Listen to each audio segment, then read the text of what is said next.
Hello everyone. Hi, my name is Larissa, and this is kind of weird for me because I'm actually redoing the same vlog I did on Friday in Portuguese, so I'm doing one in English because I think I can reach more people that way. And I'm still gonna do my vlogs in Portuguese, but I'm gonna start vlogging in English as well. If I might do like the same or maybe different topic. We'll see what's gonna happen. I'm starting this, so we're gonna see what happens. You can see my channel. I have some other videos, other stuff. There was connected to my blog that I write a book blog, but I haven't written in a while. And there are some movie reviews. There are some concert videos. There is some art. So there's pretty all over the place. But I'm now gonna start really vlogging and doing tags and challenges and fun stuff and share a little bit of my life with you. I'm still trying to figure out what I'm gonna call the channel. It has my name because of Google Plus, but I'm gonna change that and probably gonna call it Larissa's Life, which is the name I use for almost everything. And that's it. So I'm here because I started doing Periscope a few weeks ago. If you don't know what Periscope is, it's an app where you broadcast live to all over the world, and people can write to you live, and you can comment on that. And the thing with Periscope is that the videos stay up only for 24 hours, and so it's very fleeting. It's great, but it doesn't have any lasting power. And I did a live session talking about how I shed some weight in the past 15 months. I lost 88 pounds, 40 kilos, and I gave tips on what I did, my diet and things like that, and it was awesome. But the video is gone because it was only 24 hours. So I told my followers that I was gonna do a vlog on YouTube, and then I did one in Portuguese, and now people are asking me to do one in English, so everybody can watch and benefit from it.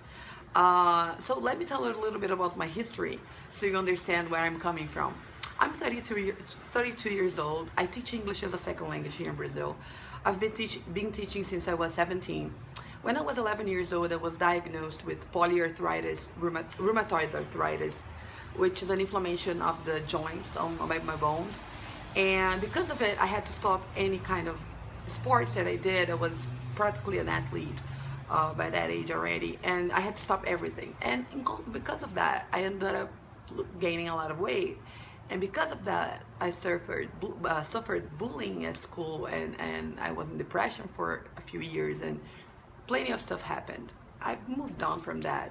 But the weight thing has always been waiting on me, no pun intended, and has been a yo-yo. I lost weight, a bunch of weight a few years ago, didn't stick. I gained it all back because I didn't lose it in a healthy way, and I didn't lose it while also working on the psychological aspect of it, which is, I think, even more important than losing the weight. I'm not a nutritionist. I didn't go to a nutritionist because I am a very picky eater, and I just read some books and I did what I did, and that's what I'm going to tell you about. Last year I ended up, you know, when you get into the internet black hole and you just get lost watching videos and websites and things like that. I ended up watching a video that was talking about a hormone called leptin, and the thing is, the video was great, but it was an ad for like a diet thing. And I just ignored that, and I just watched the video, and I started researching what leptin was, which is a hormone that it's the hormone that tells your brain that you're satisfied when you eat. And it has been found out that there are some people that have resistance to leptin, which is one of the biggest causes of obesity in the world. I don't have that resistance. I'm very aware that I pig out whenever I want to pig it out because I pigged out because I wanted to eat. I like eating. I have I think a fat mind in a way.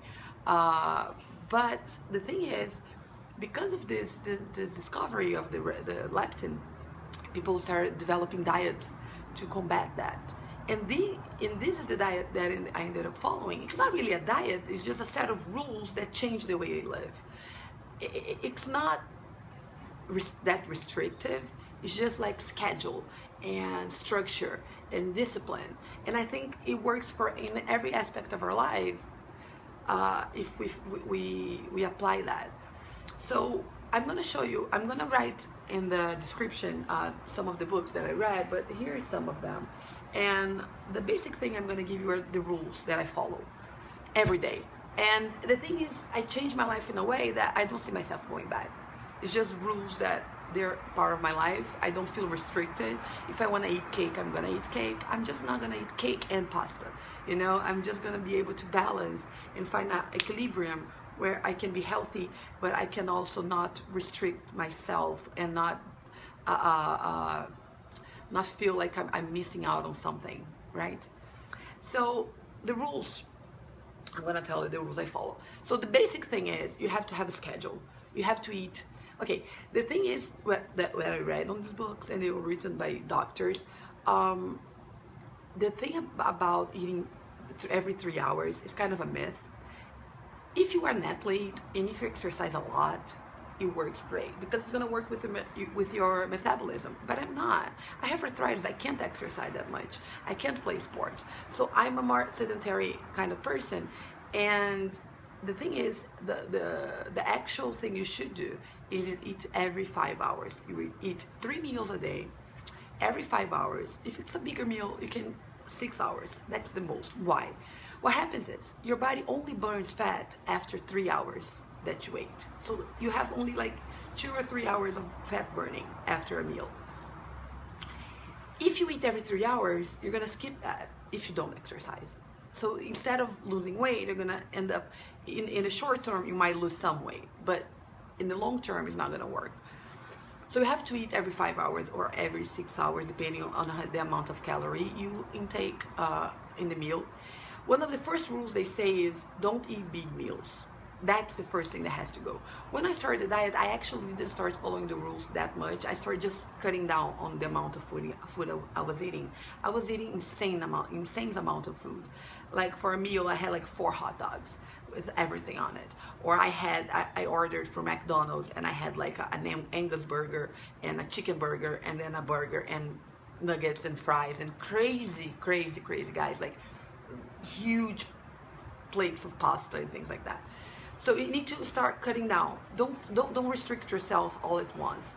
Cut down. Instead of eating, I don't know, 500 grams, eat 400 grams and then 300 grams. What's gonna happen is your stomach's gonna start diminishing. It's gonna get smaller and you're gonna be able to eat less food and don't feel like you're missing out on something.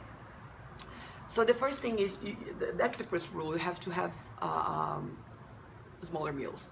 The second rule, it's never eat after dinner. Never.